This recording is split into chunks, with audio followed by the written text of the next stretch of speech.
Hello, my name is Nicholas Nikolic, and you are listening to the Android Book Tutorials. These tutorials are based on the Creative Commons work of Mark Murphy, who kindly releases versions of his book, The Busy Coder's Guide to Android Development, and as such are released Creative Commons as well.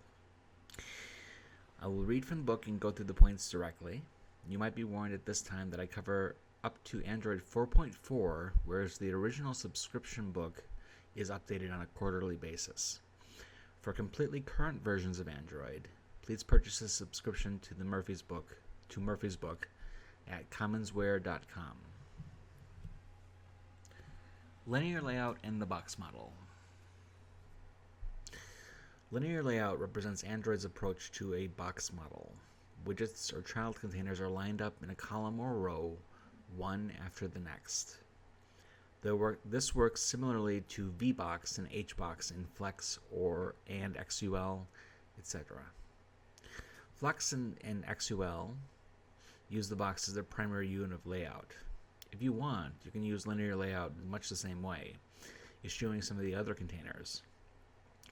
Getting the visual representation you want is mostly a matter of identifying where boxes should nest and what properties these boxes should have, such as alignment, vis-a-vis other boxes. Concepts and properties. To configure a linear layout, you have four main areas of control besides the container's contents: the orientation, the fill model, the weight, the gravity. Orientation. Orientation indicates whether the linear layout represents a row or a column. Just add the Android orientation property to your linear layout element in your XML layout, setting the value to be horizontal for a row or vertical for a column. The orientation can be modified at runtime by invoking setOrientation (parentheses) on the linear layout, supplying it either horizontal or vertical. The fill model. The point behind a linear layout, or any of Android container classes, is to organize multiple widgets.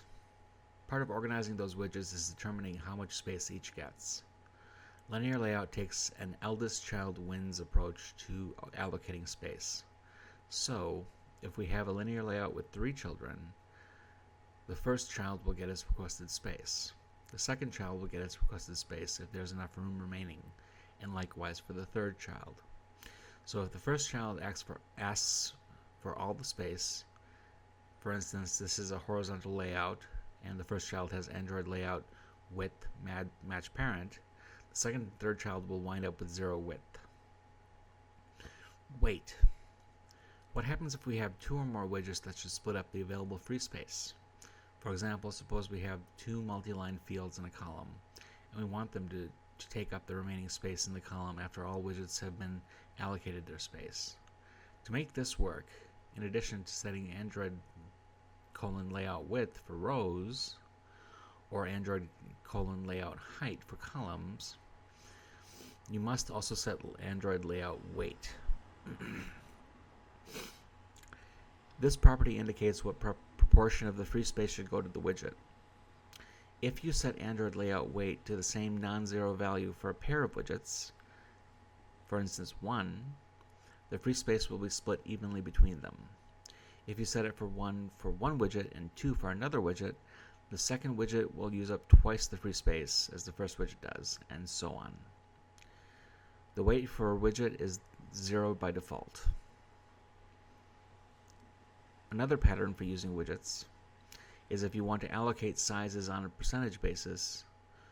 To use this technique for, say, a horizontal layout, set all the Android layout widths values to 0 for the widgets in the layout. 2. Set all the Android layout weight values to the desired percentage size for each widget in the layout. 3. Make sure all those weights add up to 100.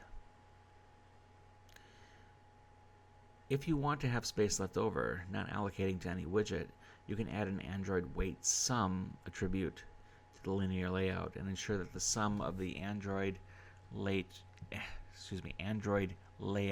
weight attributes of the children are less than that sum.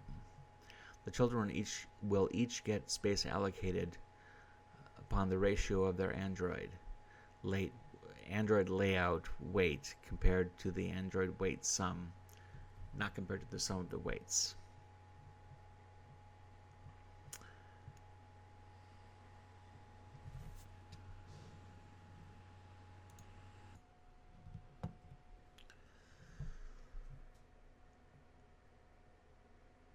Hello, sorry about the pause. The children will each get their space allocated based on the ratio of their Android layout weight compared to the Android weight sum, not compared to the sum of the weights.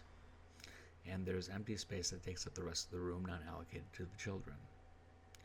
To see Android layout weight in action, look at the containers/linear percent sample project. Here we have a rest/res/layout/main.xml file containing a vertical linear layout with 3 button widgets as children.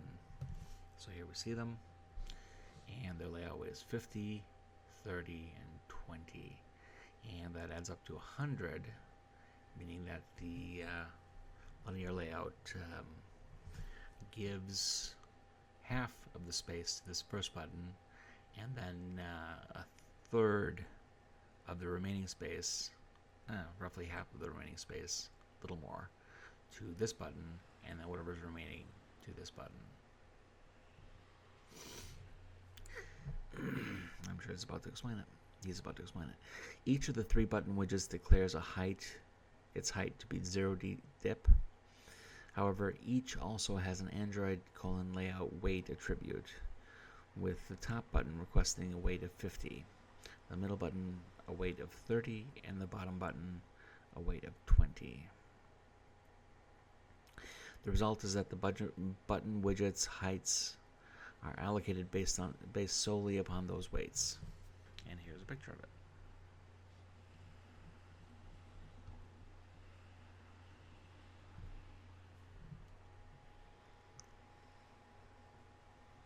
Gravity. By default, everything in linear layout is left and top aligned. If you create a row of widgets via a horizontal linear layout, the row will start flush on the left side of the screen. If that is not what you want, you need a specific gravity. You need to specify a gravity. Unlike the physical world, Android has 2 types of gravity: gravity of a widget within a linear layout, and the gravity of the contents of a widget or container. The Android gravity property of some widgets and containers, which also can be defined via setGravity in Java, tells Android to slide the contents of the widget or container in a particular direction. For example, gravity right says to slide the contents of the widget to the right. Android gravity right pipe bottom says to slide the contents of the widget to the right and the bottom. Here, contents varies. Text view supports Android gravity, and the contents is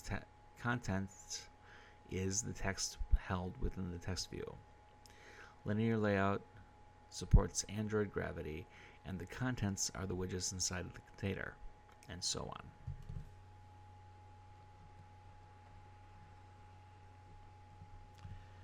Children of a linear layout also have the option of specifying Android layout gravity. Here, the child is telling the linear layout, if there is room, please slide me and me alone in this direction. However, this only works in the direction opposite the orientation of the linear layout. The children of a vertical linear layout, such as can use Android layout gravity to control their position horizontally, left or right, but not vertically. Meaning that, let's say this is a vertical linear layout. You can set the layout gravity to be left, flush to the left, or right, flush to the right. Alright, so we're back to Eclipse information. Let's go ahead and translate that to Android Studio. Eclipse Graphical Layout Editor. The linear layout can be found in the layouts portion, and here we are in. These are some of these. No, they're all good. Frame layout, linear layout, horizontal, linear layout, vertical. Here they are. You can drag either the linear layout vertical or linear layout horizontal into the layout XML resource, which is right here. When your linear layout is the selected widget, a toolbar will appear over the preview. By the way, I am trying to translate between Eclipse and Android Studio rather than skip the Eclipse content. In your comments, feel free to let me know which is better, to skip it or to translate it. It might take longer, or buy a subscription to the Commons Warebook, because it has the information for Android Studio. So the left two buttons toggle your linear layout between vertical and horizontal modes. Here they are. When the children of linear layout is selected in the widget, the toolbar changes. It's very similar. The left two buttons still toggle the orientation of the linear layout.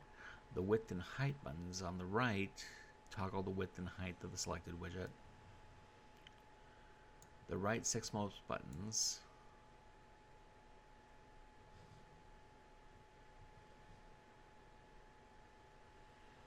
from left to right allow you to change the margins of the selected widget, change the gravity of the selected widget, give all widgets in the linear layout equal weight, give the selected widget all the weight, manually assign a weight to the selected widget, clear all weights from all widgets in the linear layout. The button we have ignored, the one that is in, like a lowercase y on the dashed line,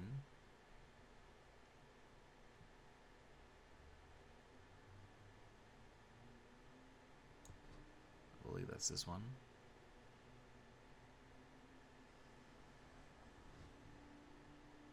It's supposed to be tied to aligning things on the baseline, but the button appears to be broken in release 20 and release 21 versions of the tools. I would guess it's no longer broken. The properties pane for the selected widget also allows you to get to the linear layout container to make adjustments to its attributes. And that wraps up this particular day's chapter from the Android book by Mark Murphy. See you around. Bye-bye.